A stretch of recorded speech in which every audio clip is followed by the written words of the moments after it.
अक्टूबर 26 तक। लखनऊ की तस्वीरें आपको दिखा रहे हैं। मुख्यमंत्री योगी आदित्यनाथ लखनऊ में मौजूद हैं। एक्सक्लूसिव तस्वीरें आपके सामने। और थोड़ा तेज करिए काम को। सर इसको हम अक्टूबर तक हमने पूरा प्लान कर लिया सर, अक्टूबर 26 तक। आपने अभी तक केवल इस पे काम शुरू किया? सर सभी पे काम शुरू एक ही ब्लॉक में शुरू किया, केवल सर इस पे नहीं शुरू कर पाए हैं। एडमिनिस्ट्रेटिव बिल्डिंग पे और जिम पे, और एक जो है नहीं, जिम तो बाद में बन सकता है। एडमिन ब्लॉक पे और इस पे बैरक पे इस सब पे काम आपको तत्काल करना पड़ेगा। इनका टारगेट 30 जून तक था सर। 30 जून थोड़ा सा 26 में ये कह रहे हैं अक्टूबर तक देंगे। अक्टूबर 26 तक कर लेंगे, लेकिन उसको जून तक करिए। अक्टूबर में आप नहीं कर पाएंगे क्योंकि अक्टूबर बारिश, जून के बाद बारिश शुरू हो जाएगी। नहीं सर स्ट्रक्चर हमने कंप्लीट कर दिया है।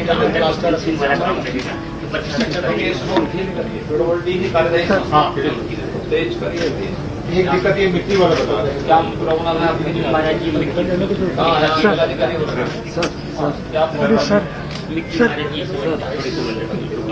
मिट्टी एक तो ये नदी है, ड्रेसिंग करके इन लोगों को उपलब्ध करवा दो सर। ऑलरेडी सर सभी लेखपालों को बोल के करवा दिया भाई इसको फटाफट करके इसको प्रायोरिटी के आधार पर मिट्टी उपलब्ध करवाओ इनको। इस समय नहीं मिलेगी, कम मिलेगी सर। और क्या प्रॉब्लम है? हमारे जी अभी सर फिलहाल केवल यही प्रॉब्लम बची हुई थी और मिट्टी की प्रॉब्लम सॉल्व हो जाएगी। तुम्हारी लेवल थोड़ी सी जो बिलिंग का है वो जल्दी हो जाएगा। 1 लाख घन मीटर के आसपास उसको मिट्टी करने की मिट्टी की आवश्यकता 2 लैंड से नहीं है सर। काफी वैरायटी है सर, काफी मिट्टी है। ये इसमें आप लोगों ने देखा कि मैक्सिमम फ्लड लेवल क्या था इसको कभी चेक किया? सर उसी के हिसाब से सर हम लोग सर 3.5 फीट में फिलिंग कर रहे हैं सर। तो जो मैक्सिमम फ्लड लेवल से 60 सेंटीमीटर हम लोग कर रहे हैं उससे ऊपर जाए। हाँ जी सर। रिटेनिंग वाल भी दे रहे हैं। हाँ ठीक है।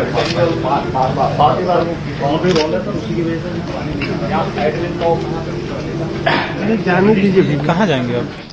काम नहीं करने देंगे। गजब है।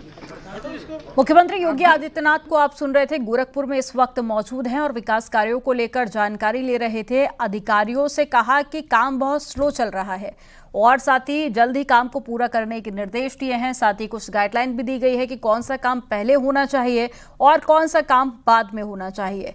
तो सीएम योगी आदित्यनाथ अधिकारियों से मुलाकात कर रहे थे। विकास कार्यों के निर्माण को लेकर उन्हें जानकारी दी जा रही थी कि कितना काम पूरा हो चुका है। हालांकि मुख्यमंत्री थोड़ा सा संतुष्ट नहीं दिखे, हल्की सी नाराजगी भी दिखी और जल्द ही निर्माण कार्य को पूरा करने के निर्देश भी मुख्यमंत्री ने अधिकारियों को दिए।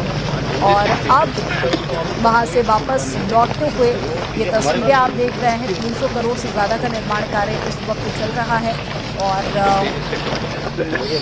342 करोड़ की लागत से यहाँ पर इसकी छत पड़ गई। निर्माण कार्य किया जा रहा है और निर्माणाधीन एसएसएफ 2nd बटालियन का जायजा लेने के लिए इस वक्त मुख्यमंत्री पहुंचे हुए हैं। एक बार फिर से जानकारी दी जा रही है सीएम योगी आदित्यनाथ।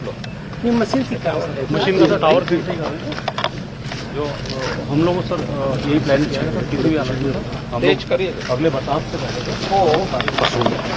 हो गया। निर्माण कार्य को तेज करने के निर्देश अधिकारियों को दिए जा रहे हैं और ये ठीक पहले की तस्वीर आपने देखा कुछ मिनट पहले ही, जब मुख्यमंत्री नाराज दिखे निर्माण कार्यों को लेकर और जो डेडलाइन दी गई थी उसको लेकर उन्होंने कहा कि तब तक काम पूरा नहीं हो पाएगा। रेगुलेटर बना है तो वहाँ पंपिंग एक स्टेशन देखिए, इसको नोट करके इरिगेशन वालों को बोलेगी जैसे उधर हो रहा है वैसे यहाँ पे जिससे यहाँ पे वाटर लॉगिंग की समस्या का समाधान हो सके। कहते हैं पैसा हम खर्च कर रहे हैं, लाभ इन्हीं को होना है, मुनाफा कमाएंगे। कब्जा कुछ दिए होंगे बोल रहे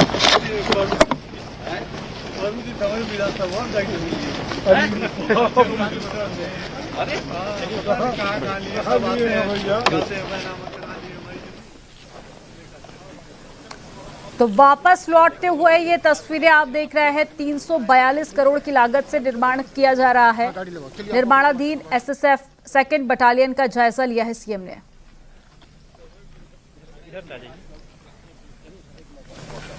तो एक तस्वीर आपके सामने, एक्सक्लूसिव तस्वीरें आपको दिखा रहे हैं। और सप्ताह का वो कार्यक्रम शुरू करिए, ऑनलाइन इनकी मॉनिटरिंग हो जाए।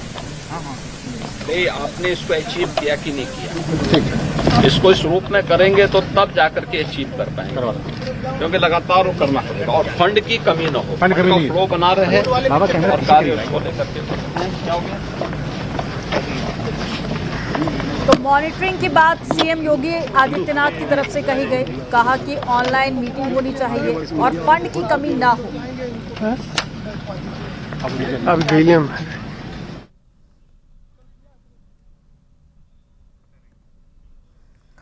तो एक्सक्लूसिव तस्वीरें आपको दिखा रहे हैं। मुख्यमंत्री योगी आदित्यनाथ ने कहा कि फंड की कमी नहीं होनी चाहिए, ऑनलाइन इसकी मॉनिटरिंग होनी चाहिए, मीटिंग होनी चाहिए, ताकि कितना काम पूरा हो चुका है उसकी जानकारी मिल सके। और साथ ही कहा कि काम नहीं रुकना चाहिए, फंड की कमी नहीं होनी चाहिए, काम में तेजी लाने की भी बात सीएम योगी आदित्यनाथ की तरफ से कही गई।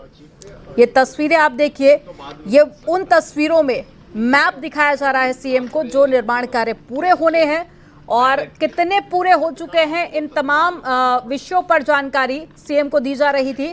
मुख्यमंत्री ने नाराजगी जताई और कहा कि कार्य बहुत धीमी गति से चल रहे हैं, तेजी लाई जाए इनमें और साथ ही फंड में कोई भी कमी नहीं आनी चाहिए। तेज करिए काम सर, इसको हम अक्टूबर तक हमने पूरा प्लान कर। ज्यादा जानकारी के साथ में संवाददाता राम गोपाल जुड़ गए हैं। राम गोपाल, कुछ दिन पहले भी हमने देखा था मुख्यमंत्री ने नाराजगी जताई थी, कुछ वैसी ही तस्वीरें हैं। नाराजगी कहना ठीक नहीं होगा, लेकिन काफी संतुष्ट भी मुख्यमंत्री नहीं दिखाई दिए। उन्होंने कहा कि काम में तेजी आनी चाहिए, फंड की कोई कमी ना हो और साथ ही ऑनलाइन मॉनिटरिंग के भी निर्देश दिए हैं। बिल्कुल, मुख्यमंत्री योगी आदित्यनाथ ने कहा है कि चूंकि अभी यहाँ पे 10% ही काम हुआ है और जो काम का महीना है, करीब 1 साल के अंदर इस पूरे प्रोजेक्ट को पूरा हो जाना है। 342 करोड़ की लागत से जो है यहाँ पे अनावासीय और आवासीय भवन बन रहे हैं, जिसमें जो एसएसएफ के जवान रहेंगे, यूपी एसएसएफ के जवान, उनके लिए बैरक के साथ साथ उनके रहने की भी व्यवस्था रहेगी, साथ ही प्रशासनिक भवन भी रहेगा। तो ये इसका निर्माण जो हो रहा है, ये लो लैंड एरिया है, 3.5 मीटर के करीब। जो पीडब्ल्यूडी के अधिकारी हैं उनका कहना है कि इतना के करीब करीब मिट्टी लगेगी। तो उस मिट्टी का अभी चूंकि सीजन है, बरसात अभी खत्म हुआ है, तो मिट्टी इनको भरपूर मिल सकती है। तो इसलिए ये लोग जो है समय से काम को पूरा करें। मिट्टी की जो भराई है उस पर उन्होंने डीएम को निर्देशित किया है कि तत्काल जो है रॉयल्टी बनवा के आप मिट्टी उपलब्ध करवाइए, जिससे काम में तेजी आ सके। क्योंकि यह एक ड्रीम प्रोजेक्ट है और ड्रीम प्रोजेक्ट ये है कि यूपी के जितने भी प्रतिष्ठान हैं, चाहे वो एयरपोर्ट हो, मंदिर हो, कोर्ट हो या अन्य जो महत्वपूर्ण प्रतिष्ठान है, उनकी सुरक्षा में जिस तरीके से केंद्र सरकार की सीआईएसएफ की ड्यूटी लगती थी, उसी तरीके से उत्तर प्रदेश सरकार में अब यूपी एसएसएफ की ड्यूटी लगेगी।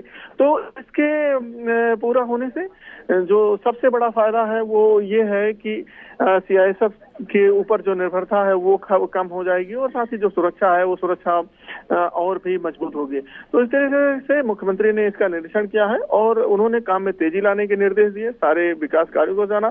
चूंकि भौतिक रूप से सिर्फ 10% काम हुए हैं, 90% काम पूरा होना है। तो उन्होंने कहा कि ठीक है, और आप जिम और पार्क एरिया और सब बनता रहेगा, लेकिन जो सबसे पहले है कि आप को जो बनाना है वो है बैरक और प्रशासनिक भवन, तो उसको तत्काल बना लिया जाए। और इस वक्त मुख्यमंत्री जो है निरीक्षण उनका पूरा हो चुका है, यहाँ से वो निकल रहे हैं और निकलने के बाद जो है निकलने के बाद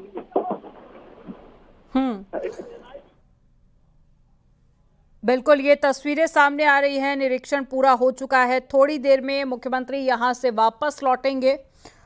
थोड़े दिन पहले भी तस्वीरें ऐसी ही सामने आई थी, जहां पर निर्माण कार्यों का जायजा लेने के लिए मुख्यमंत्री योगी आदित्यनाथ पहुंचे थे। उस दौरान तो अधिकारियों को फटकार भी लगाई थी, नाराजगी भी जाहिर की थी। लेकिन फिलहाल अभी जो तस्वीरें सामने आई हैं उसमें आपने सुना मुख्यमंत्री ने कहा कि काम में तेजी आनी चाहिए और 300 करोड़ से ज्यादा का निर्माण कार्य इस वक्त चल रहा है। और सीएम ने कहा कि फंड की कोई भी कमी नहीं होनी चाहिए। और एक बार फिर से राम गोपाल जुड़ गए हैं। राम गोपाल, अपनी बात पूरी कीजिए। मुख्यमंत्री अब जो ये निरीक्षण था यहाँ पे यूपीएसएसएफ का निर्माणाधीन बिल्डिंग का, उसका निरीक्षण करके अब वो निकल चुके हैं। अब वो बालापार टिकरिया गांधी रिंग मार्ग का निरीक्षण करेंगे और यहाँ से उनकी फ्लीट धीरे धीरे आगे निकलती हुई यहाँ से।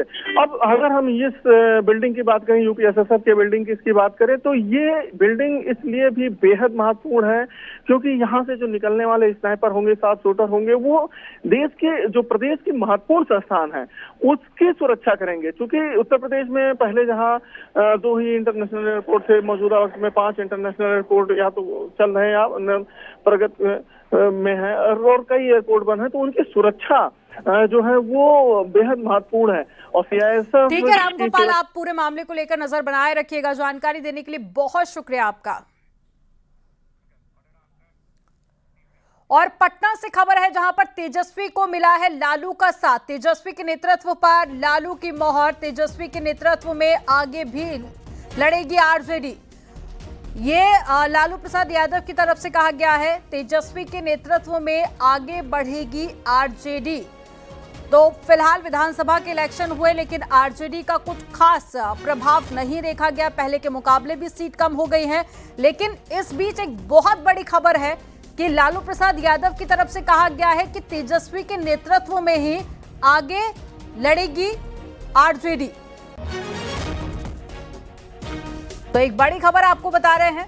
हालांकि बीच में पारिवारिक कलह भी देखने को मिली थी, लेकिन उसके बावजूद भी लालू प्रसाद यादव की तरफ से ये बात कही गई है कि आरजेडी आगे भी तेजस्वी के नेतृत्व में ही लड़ाई लड़ेगी। आगे भी चुनाव का नेतृत्व तेजस्वी ही करेंगे। और पटना से अमित कुमार हमारे साथ में जुड़ गए हैं। अमित कुमार, विधानसभा के जब रिजल्ट आए तो उसमें देखा कि आरजेडी ने कुछ अच्छा परफॉर्म नहीं किया। उसके बाद में तेजस्वी की बहन की तरफ से जिस तरह के आरोप लगाए गए, लेकिन इसी बीच लालू प्रसाद यादव का स्टेटमेंट अपने आप में कई मायनों में खास है। बिल्कुल, देखिए ये तब जो है बातें सामने आई जब आरजेडी की समीक्षा बैठक चल रही है और समीक्षा बैठक के दौरान लालू प्रसाद यादव उपस्थित थे, राबड़ी देवी उपस्थित थी, मीसा भारती जो है वो उपस्थित थी, तेजस्वी यादव खुद उपस्थित थे और ये तमाम जो नवनिर्वाचित विधायक हैं, पूर्व विधायक है, जो बड़े चेहरे हैं आरजेडी के, अब्दुल्ला आरिफ सिद्दीकी, जगदानंद सिंह, सारे लोग जो हैं वो मौजूद थे। और इन तमाम लोगों की मौजूदगी में लालू प्रसाद यादव ने ये कहा कि तेजस्वी यादव जो है वही नेता प्रतिपक्ष होंगे और पार्टी के तमाम जो डिसीजन हैं वो तेजस्वी यादव ही लेंगे और इसमें दूसरे किसी का हस्तक्षेप नहीं चलेगा।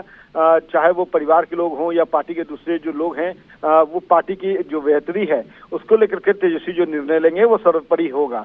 दूसरी तरफ तेजस्वी यादव ने इस बैठक में जो है ये कहा कि हम एक कार्यकर्ता के तौर पे काम करना चाहते हैं, नेता प्रतिपक्ष आप किसी और को चुन लीजिए। जिस पर तमाम जो निर्वाचित विधायक हैं उन्होंने एक सुर में इसका विरोध किया और कहा कि नेता प्रतिपक्ष आप ही रहेंगे, पहले भी थे, आगे भी रहेंगे। गरीबों, दबे कुचलों की आवाज लगातार हम लोग सदन के माध्यम से उठाएंगे और आपको नेतृत्व करना होगा। जिसके बाद तेजस्वी यादव ने अपने तमाम नवनिर्वाचित विधायकों की बातों को माना और लालू प्रसाद यादव ने मोहर लगाया कि जो बातें ये लोग कह रहे हैं उसको आपको मानना होगा। के जो तमाम जो सदस्य हैं वो चाहते हैं कि आप नेता विरोधी दल रहे हैं तो आपको इसे स्वीकारना होगा। जिसके बाद तेजस्वी यादव ने सर्वसम्मति से एक बार फिर से नेता प्रतिपक्ष के पद को स्वीकारा है। वहीं दूसरी तरफ बात करें तो जिस तरह से विवाद गहराया है घर के अंदर, रोहिणी आचार्य हो या तेज प्रताप यादव हो, बिल्कुल बिल्कुल वो जो विवाद गहराया, लेकिन अब देखना होगा कि रोहिणी आचार्य की तरफ से अब इस पर क्या रिएक्शन सामने आता है। जानकारी देने के लिए बहुत शुक्रिया आपका।